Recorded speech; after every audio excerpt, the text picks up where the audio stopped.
Muy buenas noches. El Señor le bendiga ricamente. Qué alegría poder estar nuevamente para estudiar la palabra del Señor. Queremos seguir con nuestro estudio del Evangelio de Juan. Si quieren acompañar, vamos a abrir el Evangelio de Juan, el capítulo 13. Vamos a estar leyendo desde el versículo 16 hasta el 20. Evangelio de Juan, capítulo 13, versículos del 16 al 20. Y dice así: de cierto os digo, el siervo no es mayor que su Señor, ni el enviado es mayor que el que le envió. Si sabéis estas cosas, bienaventurados seréis si las hiciereis. No hablo de todos vosotros, yo sé a quienes he elegido, mas para que se cumpla la Escritura, el que come pan conmigo levantó contra mí su calcañar. Desde ahora os lo digo antes que suceda, para que cuando suceda creáis que yo soy. De cierto os digo, el que recibe al que yo enviare, me recibe a mí, y el que me recibe a mí, recibe al que me envió. Amén. Hasta ahí la lectura. Antes de analizar un poquito estos versículos, vamos a orar y pedir al Señor que nos esté ayudando y guiando. Señor, te damos gracias por este momento. Bendecimos tu bendito nombre. Te bendecimos, Señor, y nos gozamos en ti, Señor, de poder estar reunidos en tu nombre para estudiar tu palabra. Te pedimos que tú en tu misericordia nos ilumines, nos des revelación, Señor, que podamos entender, que no sean solamente palabras, que no sean solamente conocimientos, sino que realmente sea espíritu y vida, que nos vivifique, que nos levante, que nos alimente. A ti sea la honra y gloria, Señor. Amén. Amén. Nuestro versículo 16 empieza diciendo: de cierto os digo, el siervo no es mayor que su Señor, ni el enviado es mayor que el que le envió. Este versículo tenemos que poner en contexto. Es Jesús ya preparándose, instituyendo la última cena, cenando con sus discípulos. Los discípulos discutiendo entre ellos quién va a ser el mayor, quién va a la jerarquía de cada uno, quién va a estar al frente, quién va a ser segundo, ahí quién va a tener más autoridad, quién va a tener preeminencia ahí. Y ahí Jesús se levanta y lava los pies de sus discípulos y les dice: ¿entienden lo que les hice? Si yo, que soy el Maestro y el Señor, como ustedes bien dicen, hago esto, ustedes también tienen que hacer. Y aquí en el versículo 16, recalcando todo esto que dijo Jesús, ¿verdad? Dice: de cierto os digo, el siervo no es mayor que su Señor, ni el enviado es mayor que el que le envió. Lo que podríamos resumir en pocas palabras es que nosotros no somos mayores que Jesús. No somos mayores que Jesús. Y que si Jesús vino para servir y no para ser servido, esa es la actitud en el reino de Dios, de sus hijos, de sus discípulos. El versículo 17. Si sabéis estas cosas, bienaventurados seréis si las hiciereis. Si sabéis estas cosas. Las cosas ya que estuvimos hablando recién de lo que había pasado, Jesús lavando los pies, Él quiere que nosotros nos lavemos también unos a otros. Jesús habla de manera simbólica del pecado. Cuando Él habla de lavar, habla de los pecados. Cuando habla de bañarse, como dice, ustedes ya están limpios por la palabra que les he hablado. El lavamiento que hizo Jesús simboliza ese lavamiento por la palabra que Dios nos hace y que nosotros también debemos hacer los unos a los otros. Vamos a mirar el versículo 10. Jesús les dijo: el que está lavado, el que ya nació de nuevo, el que está justificado, el que está limpio delante del Padre, no necesita sino lavarse los pies. Al andar en este mundo nos contaminamos, y son esos pecados no de salvación, de vida eterna, sino esos pecados diarios de santificación que debemos ir limpiándonos día a día. Hay una gran diferencia, ¿verdad?, entre Jesús limpiando de pecados y nosotros sacando los pecados de nuestros hermanos. Jesús dijo que nosotros también deberíamos hacer, como dice el versículo 17, si sabéis estas cosas, bienaventurados seréis si las hiciereis. Nosotros también somos llamados a hacer, pero siempre debemos reconocer y ver la gran diferencia que hay entre Jesús y nosotros.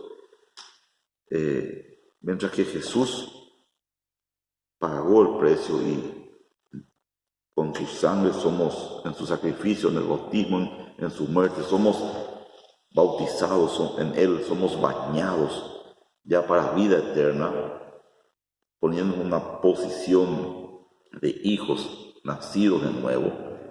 Él es el único que hace esto, Dios mismo, pero después también por su palabra, Él nos va lavando y va limpiando a su iglesia. Pero eso también se le delega esa tarea a la iglesia.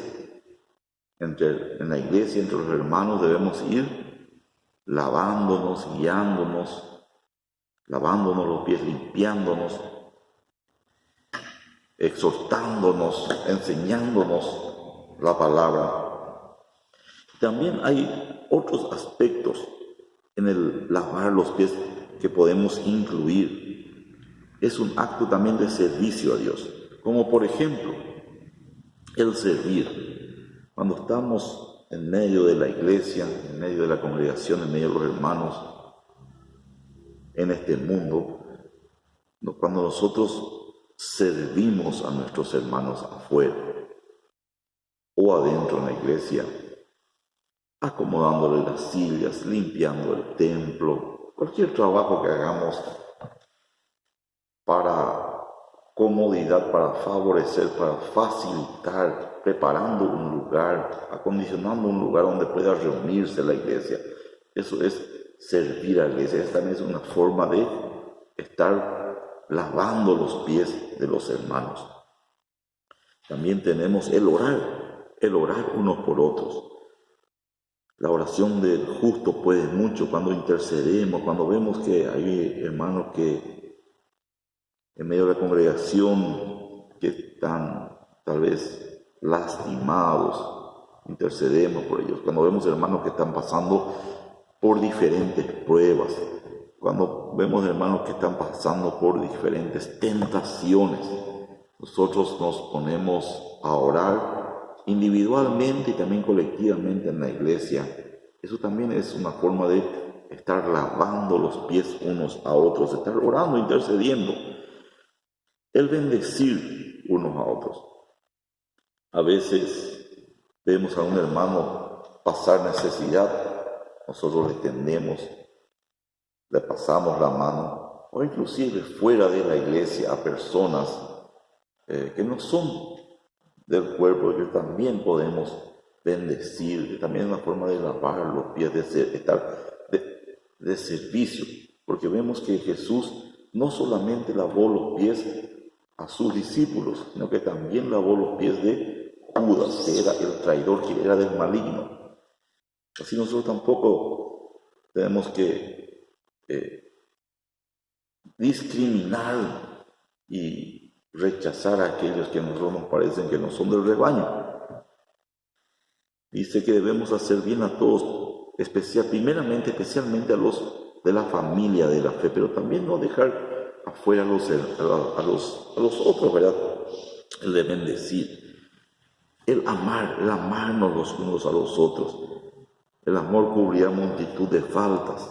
El amor hace que nos preocupemos, que nos movamos, que entremos en comunión unos con otros. Eso es también una forma de lavar los pies unos a otros, el amarnos, el congregarnos, el estar juntos con los hermanos, el buscar estar juntos, el buscar edificarnos, recibir edificación y edificar también a los demás, el ser parte y miembro del cuerpo de Cristo que se mueve, ¿verdad? No solamente es venir y ser un simple oyente en la iglesia, sino venir y formar parte, involucrarnos en las actividades de la iglesia, en el sostén de la iglesia, en las ayudas que la iglesia da hacia afuera.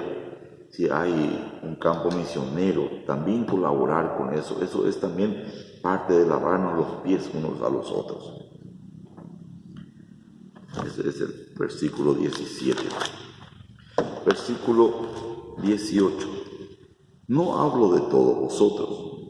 Yo sé a quienes he elegido.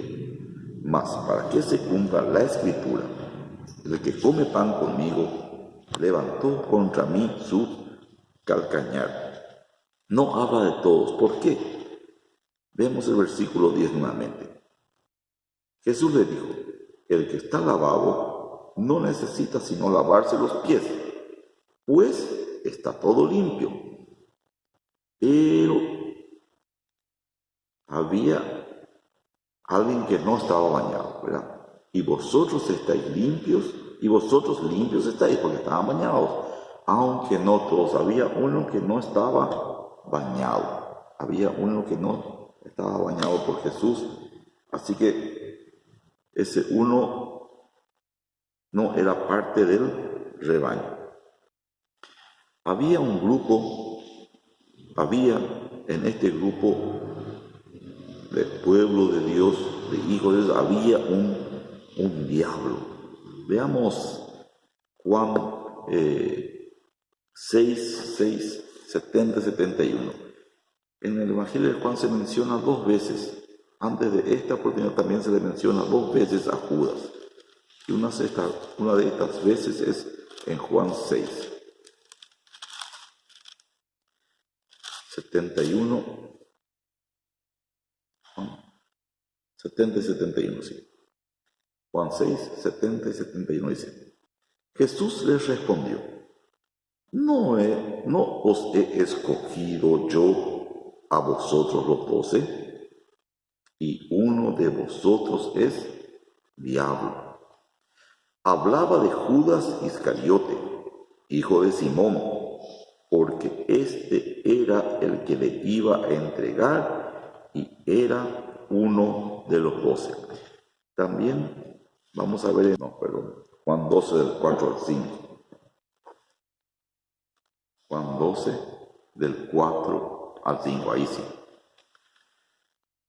Y dijo uno de sus discípulos, Judas Iscariote, nuevamente mencionado Judas Iscariote, hijo de Simón, el que le había de entregar. ¿Por qué no fue este perfume vendido por 300 denarios y dado a los pobres? Pero dijo esto no porque se cuidaba de los pobres, sino porque era ladrón y teniendo la bolsa sustraía de lo que se echaba en ella. Ese es el episodio del perfume cuando fue derramado el perfume. Judas, hipócritamente, preocupándose por el dinero que se había desperdiciado, siempre criticando cuando hay alguien que quiere hacer algo. Siempre están esa es una característica de los réprobos también, que son criticones y siempre preocupándose por lo que los otros están haciendo bien o mal, pero con hipocresía, no de corazón sincero, no preocupándose de verdad, sino siempre viendo alguna ventaja para él, que él pudiese sacar en esa circunstancia. Judas no perdió su salvación. No es que Jesús era del grupo y perdió su salvación. Él era un diablo. Él no estaba bañado, como dice en Juan 10, 12:10, 13:10. Judas no era alguien que estaba bañado y que perdió su salvación. Simplemente él nunca estuvo bañado. Él nunca fue salvo. Era un diablo mezclado en medio del rebaño del Señor.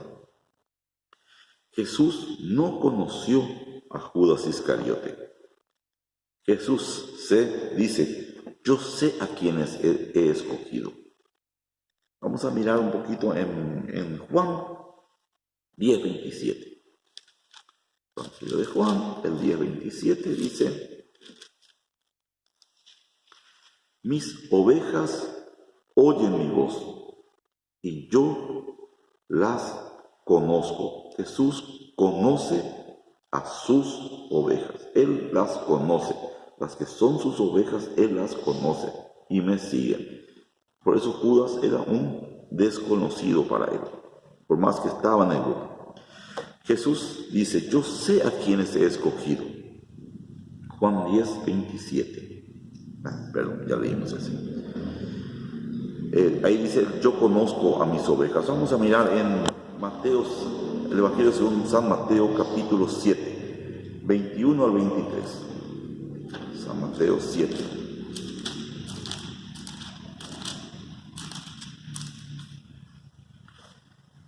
San Mateo 7 del 21 a 23. Y dice así, no todo el que me dice, Señor, Señor, entrará en el reino de los cielos, sino el que hace la voluntad de mi Padre que está en los cielos. Muchos me dirán en aquel día, Señor, Señor, ¿no profetizamos en tu nombre y en tu nombre echamos fuera demonios y en tu nombre hicimos muchos milagros? Entonces les declaré, nunca os conocí, nunca os conocí. Apartaos de mí, hacedores de maldad. Jesús no conoce a los falsos creyentes. No pierden su salvación.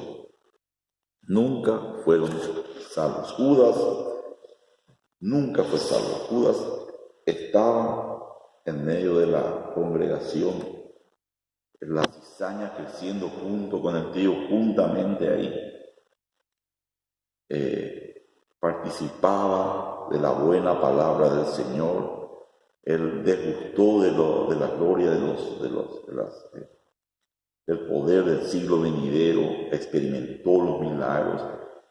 Él fue enviado, cuando los 12 fueron enviados delante de Jesús a las aldeas que él iba a visitar, dice que vayan, prediquen, sanen enfermos, echen fuera demonios, y Judas estaba en esa compañía.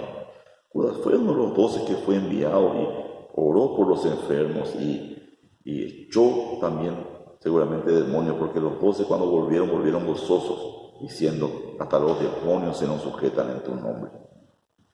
Entonces Judas estaba en medio de la compañía, pero era un desconocido, no era una de las ovejas conocidas por el Señor, no era una de las ovejas que el Padre le había entregado en sus manos, pero estaba ahí.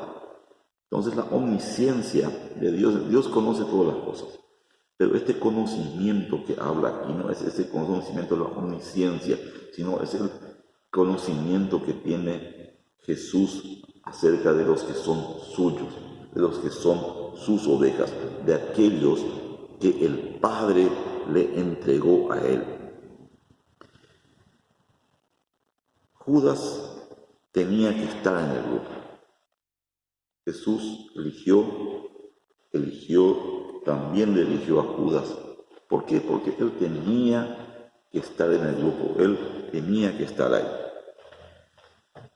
Y dice, para que se cumpliera la Escritura, todo tiene un propósito. Vamos a mirar Juan 17:12.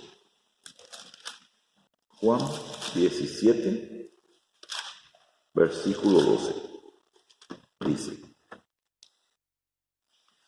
más 17, Mateo, Juan 17:12.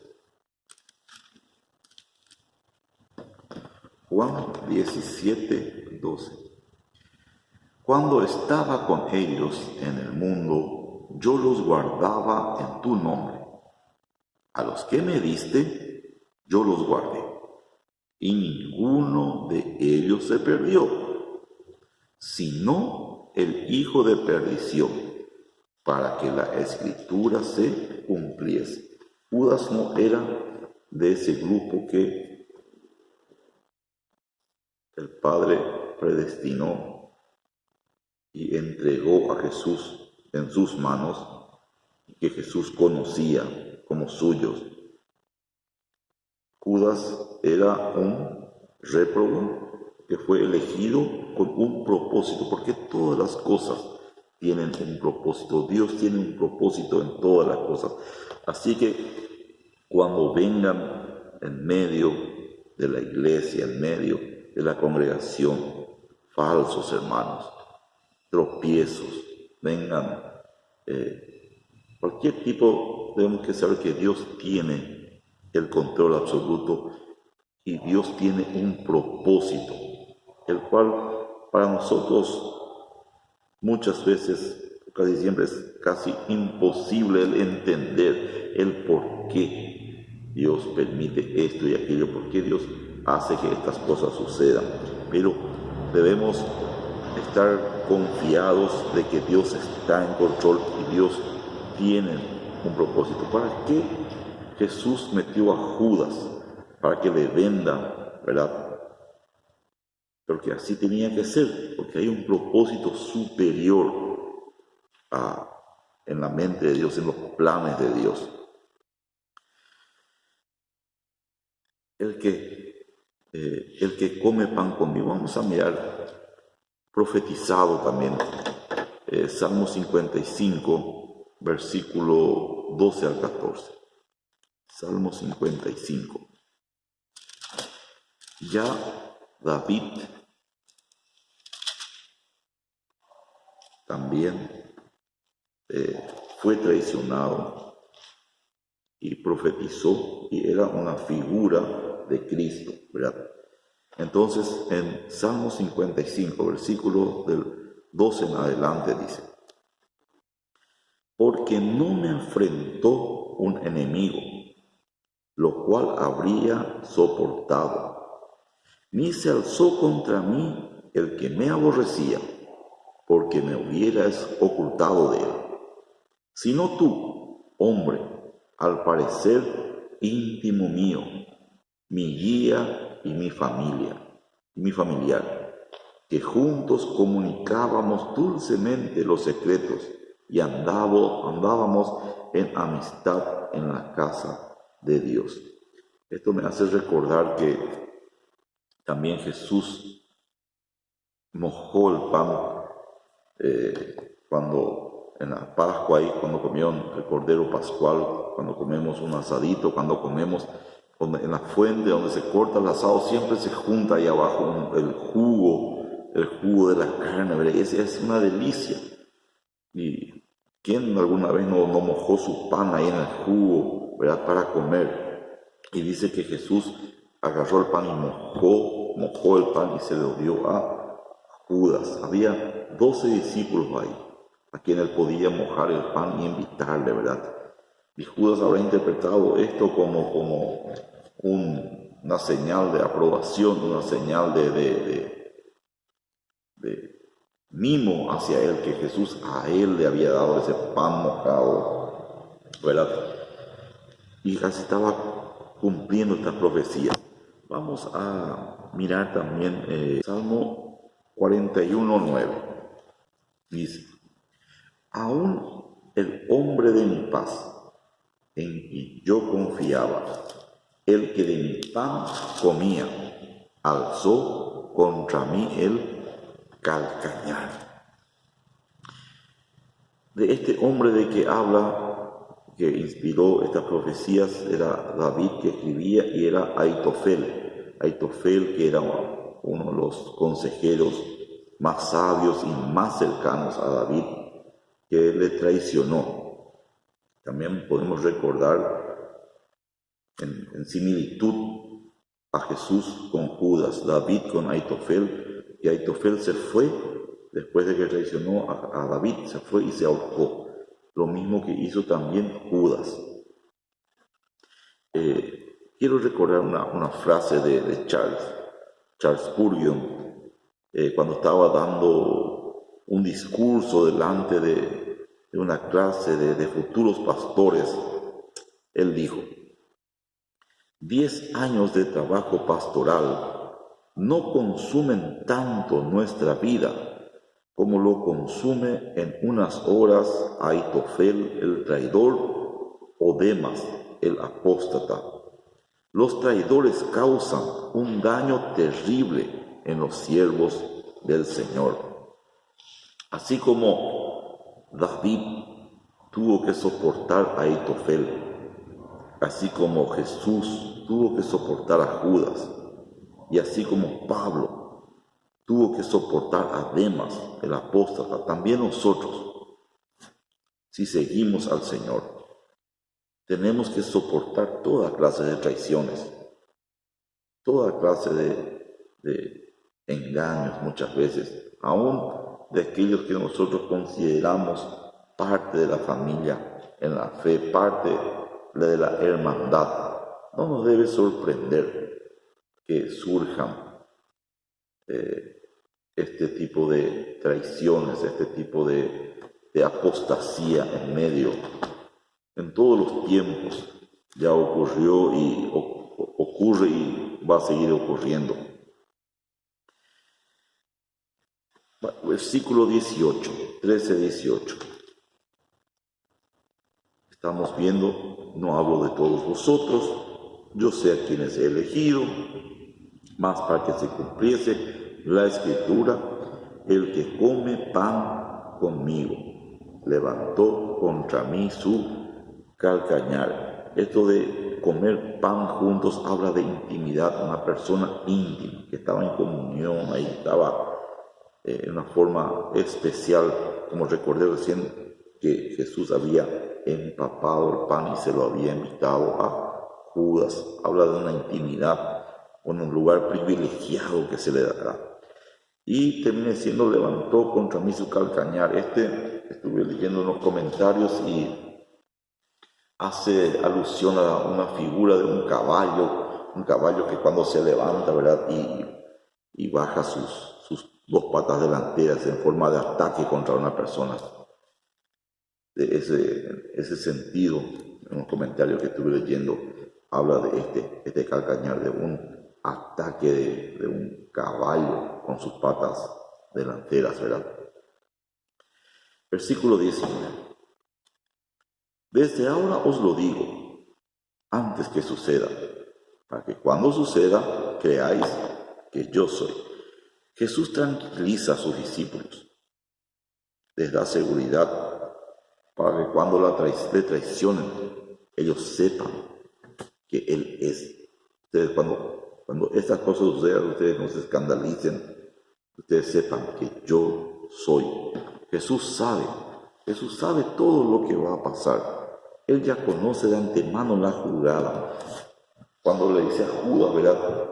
Lo que vas a hacer, hazlo más rápido, hazlo más pronto. Jesús ahí en la oscuridad, en la noche, sale a hacer sus maquinaciones, sale a hacer sus cosas en oculto, ¿verdad? Pero eso a Jesús no le toma de sorpresa. Jesús ya conoce de antemano la jugada. Y así también en nuestras vidas no debemos de pensar que a Jesús le agarran de sorpresa nuestras pruebas, nuestras luchas, nuestras desventuras, nuestras tristezas. Todo está en control de Dios. Dios está en control absoluto. Y todo está dentro de un plan que Él tiene y que Él lleva adelante. Así como dijo, mis pensamientos son más altos que vuestros pensamientos y mis caminos son más altos que vuestros caminos. Así como está de alto, separado y son algo del cielo de la tierra. Así es la diferencia. Ustedes caminan por la tierra, los pensamientos de ustedes, las ideas de ustedes es como caminar por la tierra, pero mis pensamientos son como ir por el cielo. Esa es la diferencia que hay.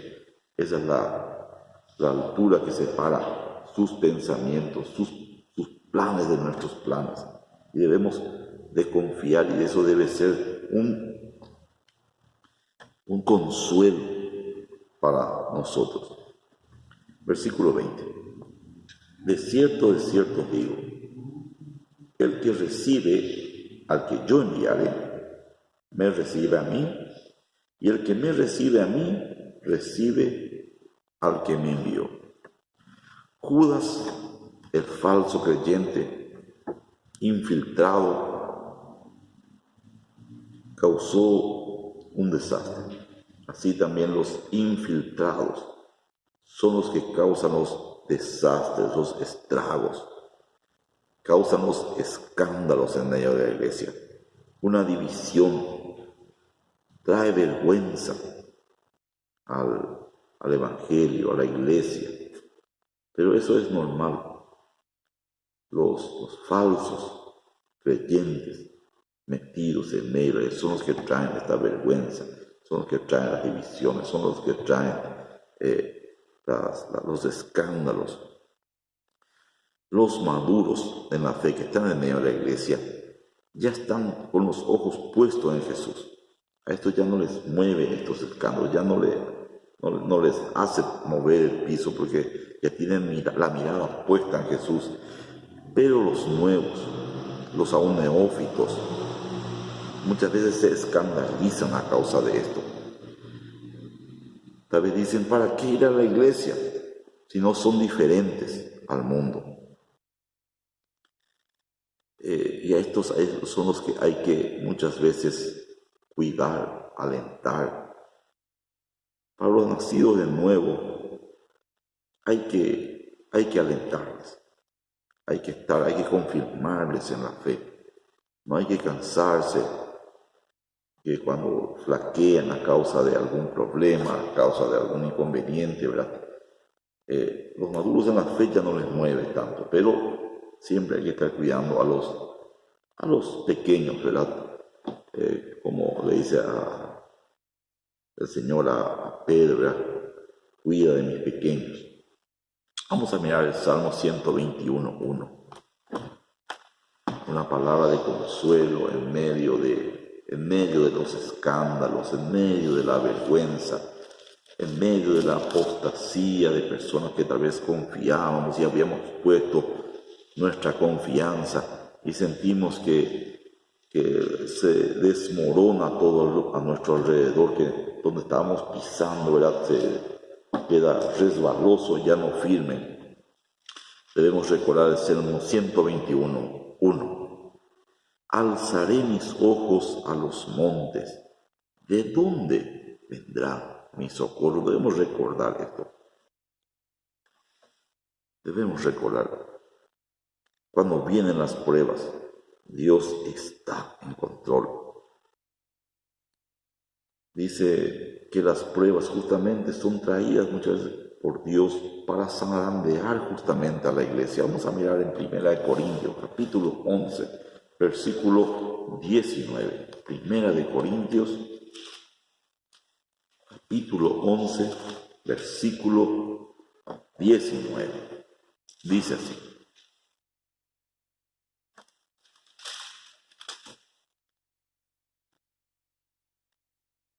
Porque es preciso. ¿Qué sería este preciso? Que es algo necesario, es algo que se necesita, es porque es preciso que entre vosotros haya disensiones, haya pruebas, haya... ¿Para qué? ¿Para qué es necesario que haya disensiones?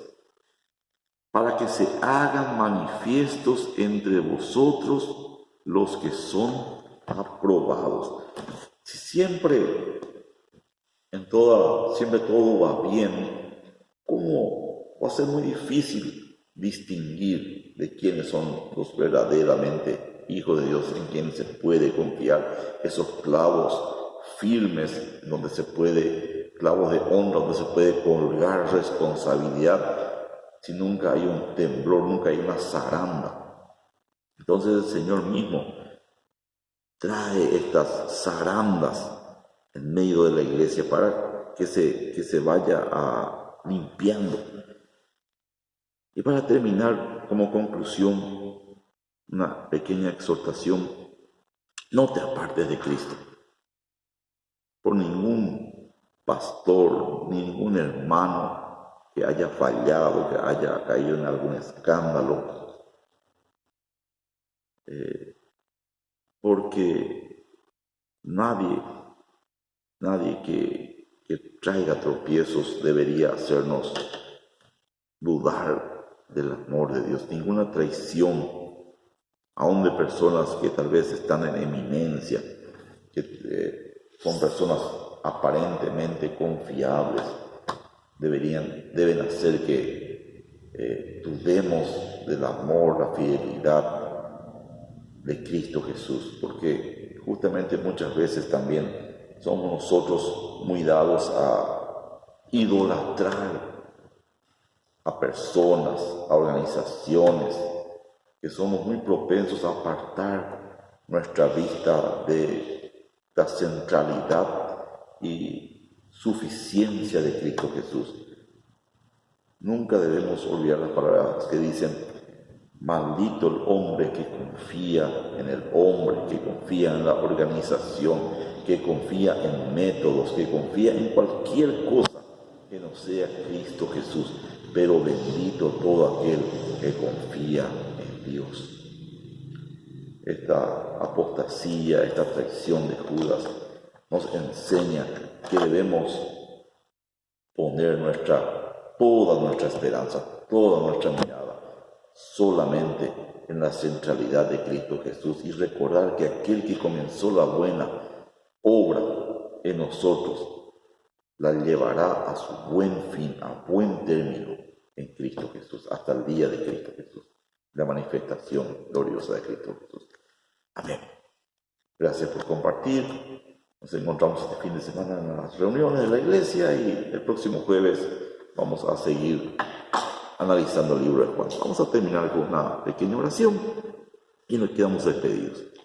Padre, hemos estado leyendo algunos versículos y analizándolos, meditando en ellos.